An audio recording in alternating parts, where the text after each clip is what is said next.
right, so number one wants us to factor this expression completely. All right, so if you look at these three terms, the first thing you want to say to yourself is, can I pull out a greatest common factor? Well, yes, you can. Look, they all have an x. So let's pull out an x. All right, and then remember, when you pull out a greatest common factor, we only open up one big parenthesis, right? And we're going to put in this parenthesis what we're left with after we take an x away from each of these terms. Okay, so if we take an x away from x to the fifth, that'll leave us with x to the fourth, right? We have one less. Bring down your minus sign. And here we have x to the third. So if we take one of those away, we'll have x to the second, or x squared. And then from this last term, if we take the x and bring it out here, that just leaves us with a minus 20. Okay, so now in here we have a trinomial, and we could see the leading coefficient is 1. So when that happens, let me bring down this x, we set up two sets of parentheses, and we are going to do the AM method, right? We need to come up with two numbers that add to -1 and multiply to -20. Now before we do, because this is an x to the fourth, we know x squared times x squared gives us x to the fourth. So let's put an x squared in the first spot in each of those parentheses. Okay, so now we need to come up with two numbers that add to -1 and multiply to -20. So that would be -5 and +4. So we have a -5 and a +4. Okay, now don't be tricked. Don't look at this and say, ooh, let me factor this further, right? There's a perfect squares and there's a perfect squares. This is not a difference of perfect squares, because for a difference you would need a minus sign. So this is actually all we could do. So if we look over here, look, this matches up with choice 2. All right, let's take a look at number 2. Now, I could see right away with number 2, right? They want to know this expression is equivalent to which of the following. Now, see how it says the same thing right here in this first parenthesis as it does in the second parenthesis? That's going to clue me into, it might make my life a little easier to bring a different variable into it. So I'm going to use a, you can use y, you can use whatever you want, but I'm going to let a equal this common expression I see within those parentheses, x plus 3. Okay, so now, instead of rewriting this whole thing, since we know x plus 3 is being represented by an a, I'm going to rewrite this as a squared plus 6a plus 5. And now I've created a trinomial that's a lot easier to factor. Okay, so since my leading coefficient is a 1, I know I'm going to be doing the AM method. Okay, so I'm going to set up two sets of parentheses. And since this is an a squared, I'm going to put an a in the first spot in each parenthesis. And then two numbers that multiply to 5 and add to 6 would be 5 and 1. So plus 5 plus 1, in whatever order you want to write them in. Now, I think they were trying to be tricky. See how it says x plus 1 and x plus 5? These aren't x's, these are a's. So let's switch this back to x's so we could find the right answer. Now, we know that a can be represented by x plus 3. So see this a right here? I'm going to replace that with an x plus 3. Okay, and then I'll take this plus 5 and bring it down. And then same thing here. This a we can replace with an x plus 3. And then the plus 1 that follows right here, I'm going to take and just bring down. All right, we know that 3 plus 5 is 8, so this will be x plus 8. Pen wasn't working for a minute. And then we know that 3 plus 1 is 4, so this will be x plus 4. All right, and even though it's written in the opposite order than what I have, that doesn't matter. We could see choice 4 has the same factor, so choice 4 is the answer. Okay, number 3, I underlined the word not. We want to know which is not equivalent.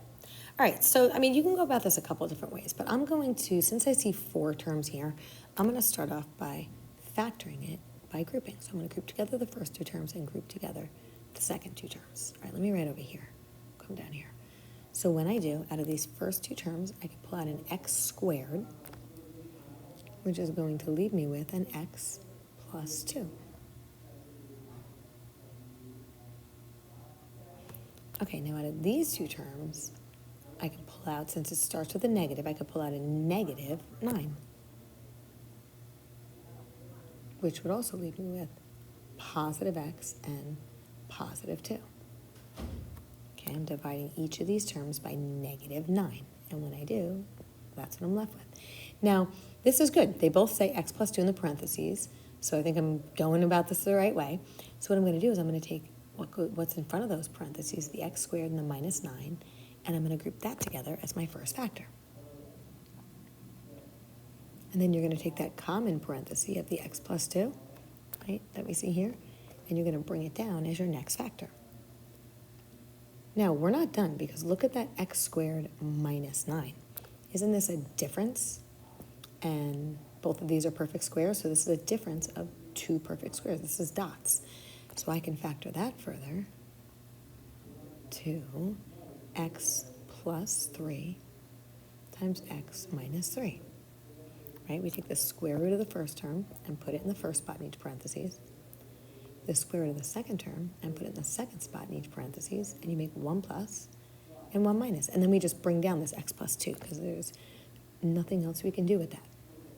All right, now let's go to our answer choices. We want to know which of the following is not equivalent. Okay, well, I see right here, isn't this what it says in choice 4? Right, we have an x plus 2, an x plus 3, and an x minus 3. Okay, so that's not our answer. We're looking for which one is not equivalent.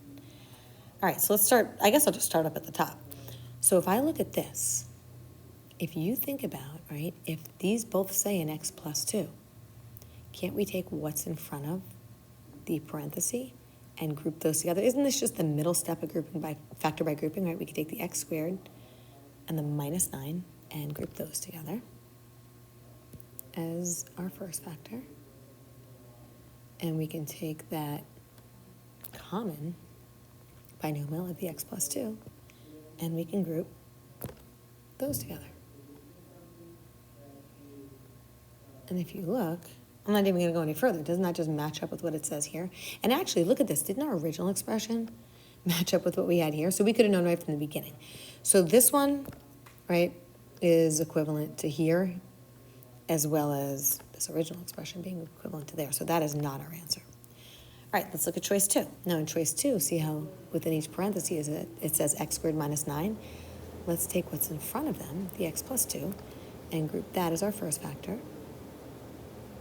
And then we can rewrite this common expression of x squared minus 9 as our next factor.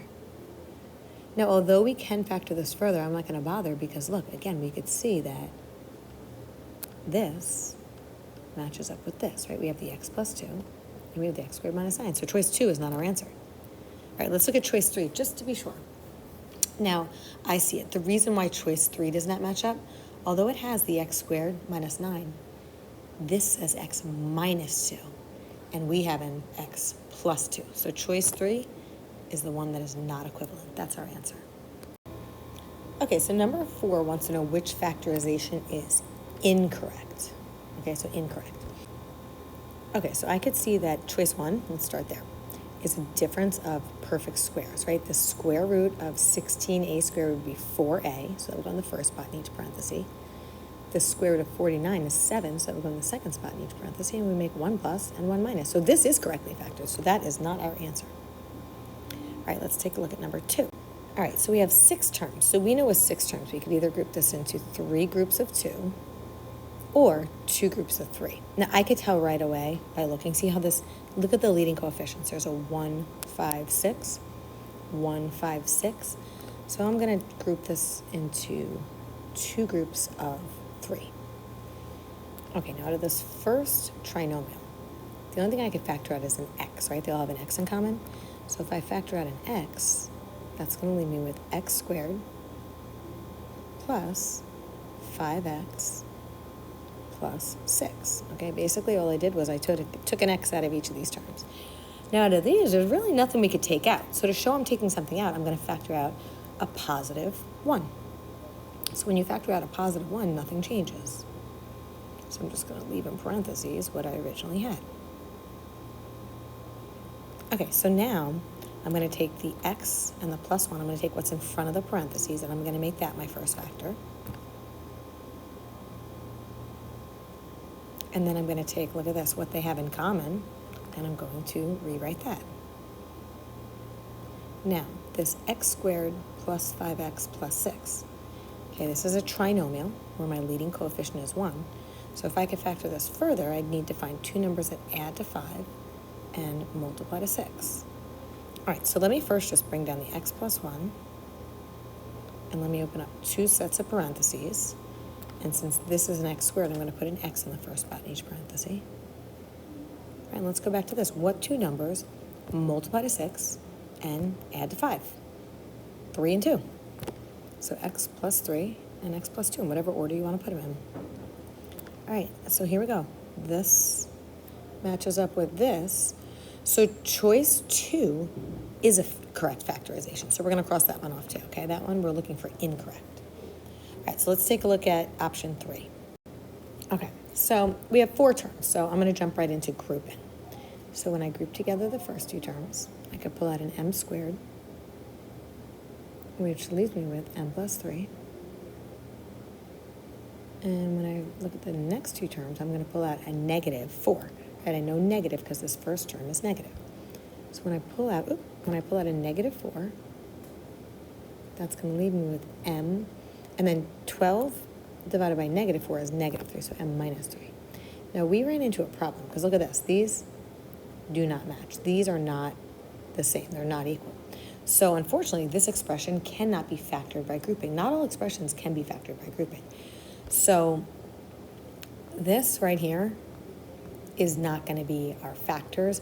Choice 3 is going to be our answer. But if you want to double check, because it's always a good idea to do that, let's just try out number 4. All right, so if we look at choice 4, right, this is a trinomial. So we set up two sets of parentheses, which they did. Since this is w to the 4th, we put w squared and w squared. And then we want to come up with two sets of numbers that add, I'm just going to put it right on here, that add to the positive 1, that's, we don't see it, but it's in front of this w squared, and that multiply to negative 72. So two numbers that add to 1 and multiply to negative 72 would be positive 9 and negative 8. So look at that. Those do check. So choice 4 is a correct factorization. So that's not our answer either. So choice 3 is the answer. Okay, so number 5 wants to know which expression is equivalent. Now, see how these right here in the parentheses say the same thing? Well, and there's nothing like at the end that we have to worry about.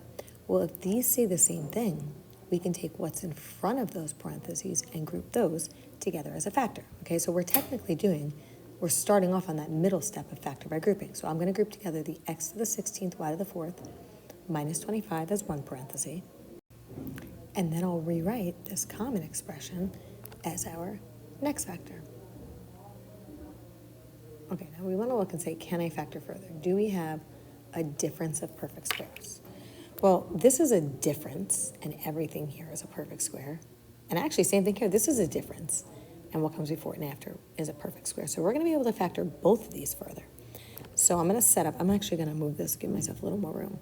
I'm going to open up two parentheses in order to factor this first parenthesis, and then I'm going to set up two more parentheses to factor this second parenthesis. All right, so let's factor this. Now, with a difference of perfect squares, we want to first take the square root of this first term.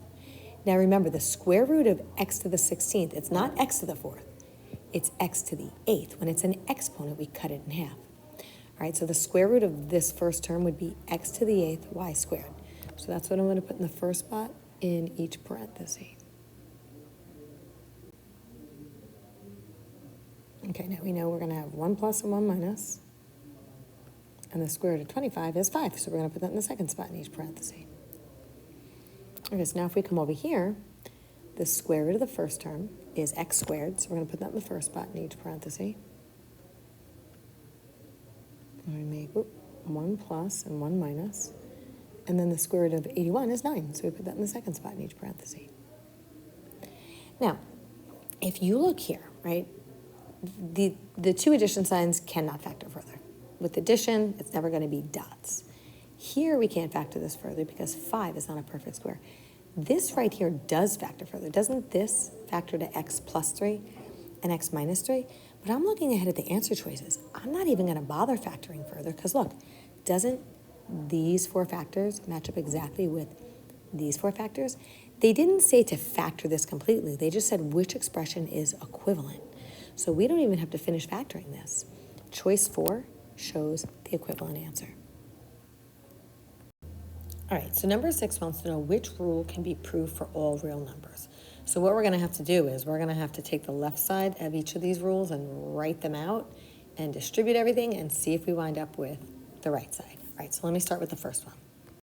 All right, so if this is squared, it means we have 2 of them. So let's double distribute. So m times m is m squared. M times p is mp. P times m is also mp. Remember, we just write it alphabetically. And then p times p is p squared. And if we combine our like terms, 1mp plus another 1mp would be 2mp. So that leaves us with m squared plus 2mp plus p squared. And look at this. This right here matches up. So choice 1 works. So I'm going to put a little check mark. Oop, that's supposed to be a check. Okay. Now let's try out the second one. Now if this is cubed, it means we have 3 of these. Okay, now remember, if you're multiplying more than 2 expressions, you only do 2 at a time. So I'm going to multiply these first 2 expressions, get an answer, and then when I'm done, I'm going to multiply it by this third expression. All right, so I'm going to first double distribute, right? So x times x is x squared. X times y is xy. Y times x is, again, write it alphabetically, xy. And then y times y would be y squared. Okay, I'm going to put that in a big parenthesis and bring down the x plus y. And then let me combine my like terms, right? Isn't 1xy plus another 1xy 2xy? So in my first parenthesis, I'll have x squared plus 2xy plus y squared. And let me bring down the x plus y. All right, now how this works, let me color code this. So we're going to first distribute the x squared to both terms. Oop, I forgot to close this parenthesis. Then we're going to distribute the negative 2xy to both terms. And then when we're done, we're going to distribute the y squared to both terms. So we're actually distributing. There's going to be really 6 terms all said and done. All right, so let's do it. So x squared times x is x cubed. X squared times y would be x squared y. Okay, again, you just write them alphabetically. All right, 2xy times x would be 2x squared y. Oh.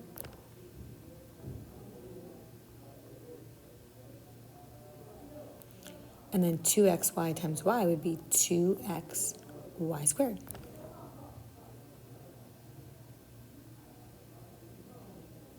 All right, now we just have to distribute the y squared to both. So y squared times x would be xy squared. And y squared times y is y cubed, right? Y to the third. All right, so let's look through and see what we can combine. So we have an x squared y here and an x squared y here. So 1x squared y plus 2x squared y would be 3x squared y. So let me first bring down this x cubed. That doesn't combine with anything. And then we're going to combine these to give us 3x squared y. All right, let's see what else we can combine. So over here, we have a 2xy squared and a 1xy squared, which would give us 3xy squared. And then this y cubed doesn't combine with anything, so I'm going to bring that down. All right, so we've combined everything. Now let's look. Does this look like the right side over here? No, not at all. Our middle terms don't match up. So this one, rule 2 is out. All right, so now let's check rule 3. Okay, so this one, there was stuff going on the left side of the equation as well as the right. So I expanded off both. See how that was squared? It means we have two of them. See how this was squared? It means we had two of these. And if this is squared, it means we have two of these. So I put a question mark here because we don't know if the left side of the equation is going to equal the right-hand side of the equation. So let's try it out. All right, so I'm going to start distributing. So a squared times a squared is a to the fourth.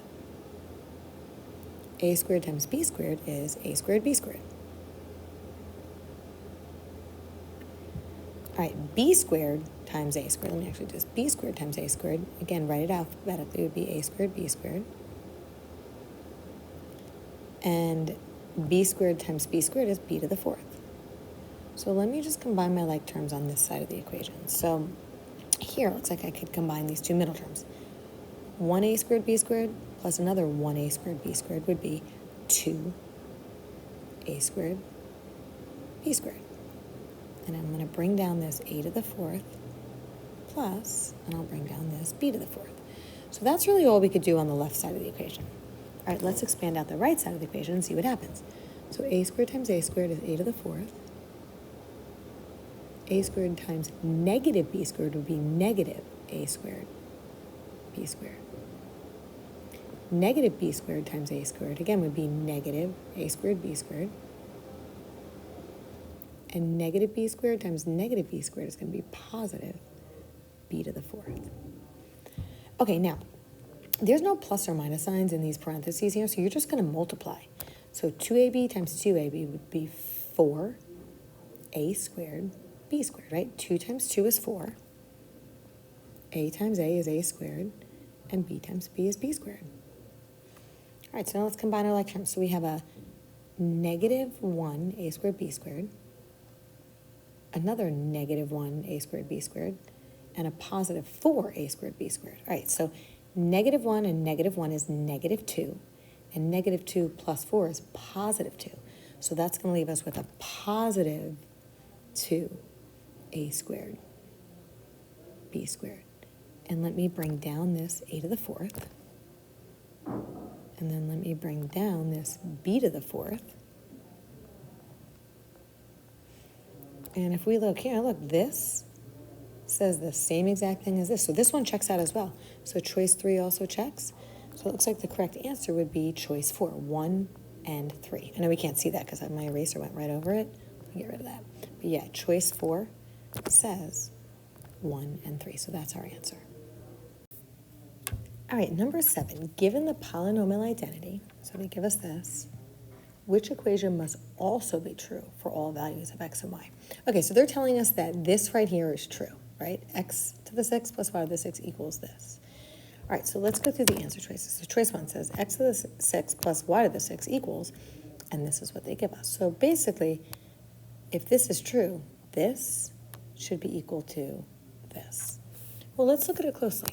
Here, see how this says the same thing as this within the parentheses? So if that's the case, doesn't that mean that what's in front of each parenthesis can be grouped together within its own parenthesis, right? So we could rewrite this as x squared plus y squared, which is what that says, times this common expression, which is what that says. So this right here is equivalent to this. So choice 1 is our answer. All right, number 8. So it says, Mrs. Paris incorrectly factored 4x squared minus 100 and got 2x plus 10, 2x minus 10. Explain her mistake and then determine the correct factorization. All right, well, I could see right off the bat. It looks like what she did is she said, oh, look, I have dots. I have a difference of 2 perfect squares. So she took the square root of this and put 2x in the first spot in each parenthesis, and the square root of this, and put 10 in this second spot of each parenthesis, and made 1 plus and 1 minus. But what did Mrs. Paris forget to do? Mrs. Paris forgot to factor out the GCF. Look, can't we divide each of these two terms by 4? We could pull a 4 out of each of these two terms. All right, so there we have it. Now, they want us to determine the correct factorization. So let me rewrite this. So if we did it correctly, right, we would first factor out the greatest common factor of 4. So we know when we factor out a greatest common factor, we bring out the 4 and we open up one parenthesis and we write what we're left with. So if we had a 4x squared and we took out the 4, we still have this x squared to bring down. And then minus 100 divided by 4 is 25. All right, and then if we look within our parentheses, look at this, we have a difference of perfect squares. So I'm going to bring down the 4, and I'm going to factor this further. All right, so the square root of x squared is x, and I'm going to have 1 plus and 1 minus, and the square root of 25 is 5. And that's it. There we have it. Okay, and then in 9 through 12, they want us to factor these expressions completely. All right, so let's start with number 9. I'm going to make this a little bigger. All right, now some of you might be looking at this and saying, oh, look, we have a number other than 1 in front of the x squared. Let me do the rainbow. But look at these 3 terms. What divides evenly into all 3 of them?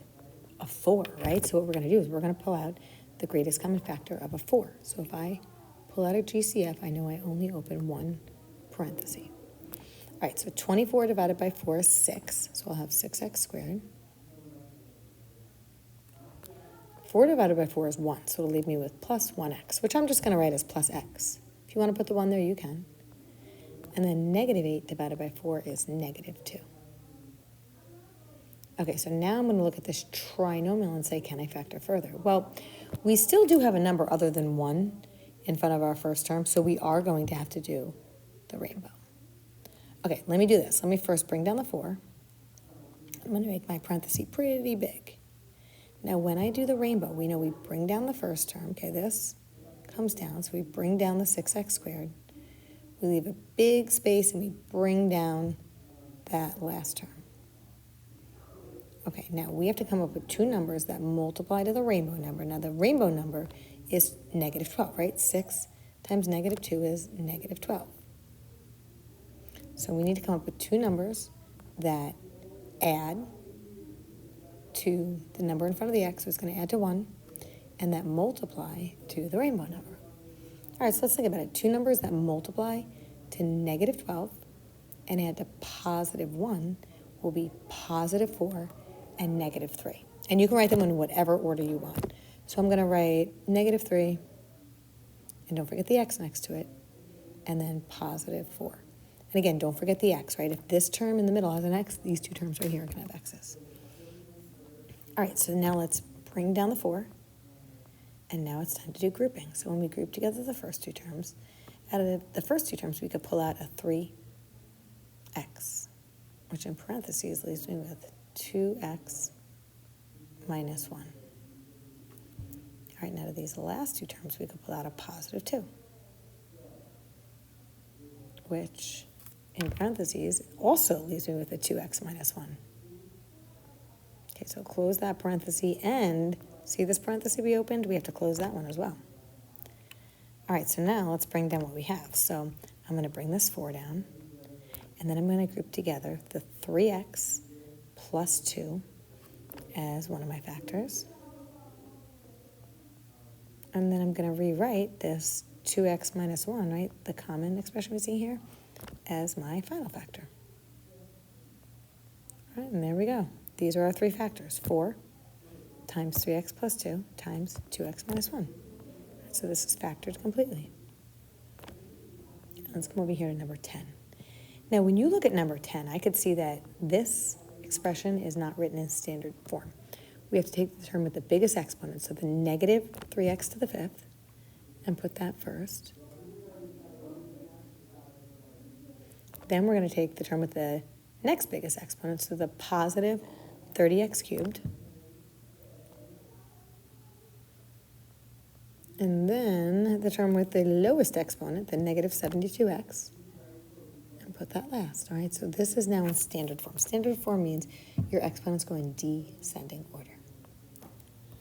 Okay, so now let's look at these 3 terms and say, well, what divides evenly into all of them? Well, we can definitely divide these by 3, but see how there's a negative in front? If we have a negative leading coefficient, we don't want to pull out a positive 3, we want to pull out a negative 3. And then also, look at this, all the terms have at least an x, so we're going to factor out an x as well. All right, So let's see what we're left with. Negative 3 came out. We had x to the 5th, and we took one of them out, so we still have x to the 4th. Basically, the exponent, look, it just goes down by 1. Okay, then 30 divided by negative 3 is negative 10. And again, our exponent is going to go down by 1. So since this was a 3, it now becomes a 2. And then negative 72 divided by negative 3 is positive 24. And although we had an x out here, we took it out, so we don't need to put it here. All right, now we're going to factor further. So I'm going to take my negative 3x and bring it down. And for this trinomial, right, tri means 3, we're going to set up 2 sets of parentheses. Since this is an x to the 4th, I can put an x squared in the first spot in each parenthesis, since x squared times x squared gives us x to the 4th. And we are doing, since there's a 1 in front of the first term, we don't have to do the rainbow. I wouldn't recommend. Could you do the rainbow? Yes, but that just creates a lot of extra unnecessary work and a lot of room for error that, you could lose points on. So if there's a 1 in front of your trinomial, just do the AM method. Come up with two numbers that add to negative 10 and multiply to positive 24, and that's what we're going to put here and here. So negative 6 and negative 4. Right? They multiply to positive 24, and they add to negative 10. Now you want to look and say, can I factor further? Are either one of these two a difference, which they are, of perfect squares? Well, 6 is not a perfect square, so this one's out. But 4 is a perfect square. So if we were to factor the x squared minus 4, that would factor to x plus 2 times x minus 2, right? Because the square root of x squared is x. So we put an x in the first spot in each parenthesis. We know we have 1 plus and 1 minus, and the square root of 4 is 2. And then don't forget to bring everything else down. So this is all going to come down.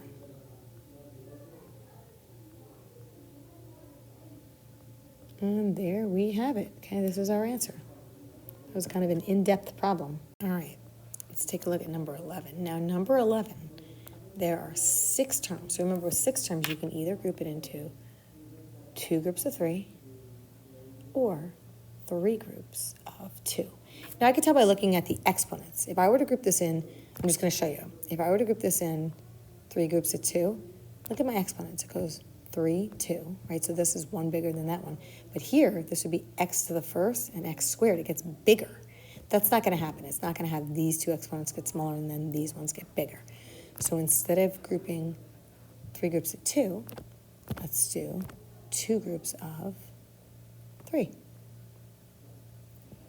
All right, so if I look at these numbers, an 8, a 26, and a 24, the only thing that divides evenly into them other than 1 would be 2. So let's pull out a 2, and then see how they all contain x's? Let's pull out an x as well. Okay, so we're going to pull out a 2x, which is going to leave me with 4x squared minus 13x minus 12. Okay, so I just divided each of these numbers by 2 and put it there, there, and there. And then I decreased each of these exponents by 1. Okay, now when we look at these terms, right, you can pull out a 5, but since the leading coefficient is negative, we're going to pull out a negative 5. Okay, so negative 20 divided by negative 5 is positive 4, and then bring down the x squared. 65 divided by negative 5 is negative 13, and then bring down the x. And then 60 divided by negative 5 is negative 12.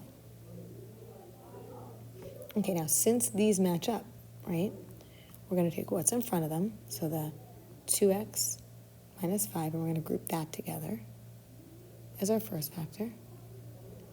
And then we're going to take the 4x squared minus 13 minus 12, minus 13x minus 12, and we'll group that as our next factor.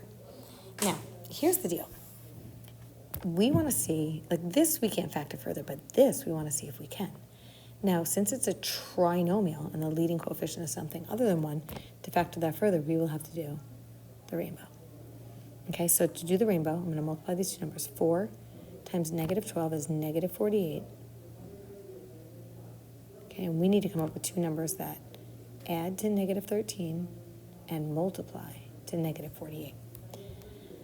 All right, now before I do, let me just start bringing some stuff down. So this 2x minus 5 I'm going to bring down. And then within this trinomial that we're factoring, we bring down the first term, we leave a big space, and we bring down the last term. Now, the reason I left a big space is because I want to find two numbers that multiply to negative 48 and add to negative 13, and that's what I'm going to put here and here. All right, so let's see, negative 16 and positive 3. Right? Those are the two numbers that multiply to negative 48 and add to negative 13. So negative 16, and we're going to put an x on that, okay, because this has an x, and then positive 3x. All right, so this 2x minus 5, the one that I forgot to close the parentheses, that's going to keep coming down, right? We don't want to forget about that factor. And then here, I'm going to do my grouping. All right, so out of the first two terms, I could pull out a 4x, which is going to leave me with x minus 4.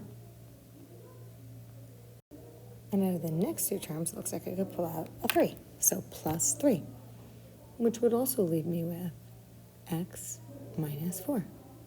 Okay, I'm going to close that parenthesis as well as close this parenthesis. Okay, so we're just going to keep bringing down the 2x minus 5. And then since both of these parentheses say x minus 4, I'm going to take what's in front of them, so the 4x plus 3, and group that as a factor. And then I rewrite that common expression, dx minus 4, as my third and final factor. So there we have it. Okay, this is factored completely. Oh, you know, I made a mistake. Did anyone see that? This says plus 3. That should be a plus 3. There we go. Okay, finally, number 12. Now, number 12 looks a little tricky. I mean, we have x's and y's, we have exponents all over the place, but when you have two variables, right, we have x's, we have y's, what you want to do is you want to pick which variable comes first alphabetically, so x comes before y, and you want to make sure that its exponents go in descending order. So see how this first term, 20x cubed, has the biggest exponent on the first variable alphabetically? We're going to put that term first. So x to the third. Now we're looking for an x squared term, which is right here, plus 8x squared y. All right, and then we're looking for an x to the first term, which is right here, right, minus 5x y squared. And then finally, we're going to put the term that has no x's on it at all, which is this term, negative 2y cubed. Okay, so now the x's, right? The first variable that comes alphabetically, its exponents go in descending order. X to the third, x to the second, x to the first, and then no x's, x to the 0. All right, so now let's do grouping. So if I group together these first two terms, I can pull out a 4x squared, right? 4 is the biggest number that divides evenly into 20 and into 8. And I'm going to pull out an x squared because this one doesn't have any more than 2 x's. All right, so then in parentheses, it's going to leave me with, well, 20 divided by 4 is 5. And I had x cubed, but I pulled 2 of them out, so I still have 1 to put in there. Okay, and then plus 8 divided by 4 is 2, so plus 2. I had an x squared and a y. I took the x squared out, but I still have that y, so let's bring the y down. All right, now in the next two terms, we could definitely factor out a negative sign, right? Because this starts with a negative. And then it looks like the only other thing they have in common is y, so y squared. So I'm going to pull out a negative y squared. And when I do in parentheses, it's going to leave me with 5x, and then a negative divided by a negative is a positive. And then we have the 2, as well as we had 3 y's, but we only took 2 of them out, so I still have a y to go there. And look at this. These match up the 5x plus 2y, so I know I could take what's in front of the parentheses, so the 4x squared minus y squared, and group that as one factor. And I can rewrite the 5x plus 2y once. Now, don't be fooled. Some of you might say, oh, we're done. But look, we're not. What do you see here? See this? This is a difference, and these are both perfect squares. So we're going to take that, and we're going to factor it. Okay, so this, we're going to factor using dots. So we know we're going to have a plus and a minus. We take the square root of the first term and put it in the first spot, so 2x. Then we take the square root of the second term and put it in the second spot. So square root of y squared, it's just y. And this we can't do anything with, so we're just going to take it and bring it down. All right. And that's it. We're done.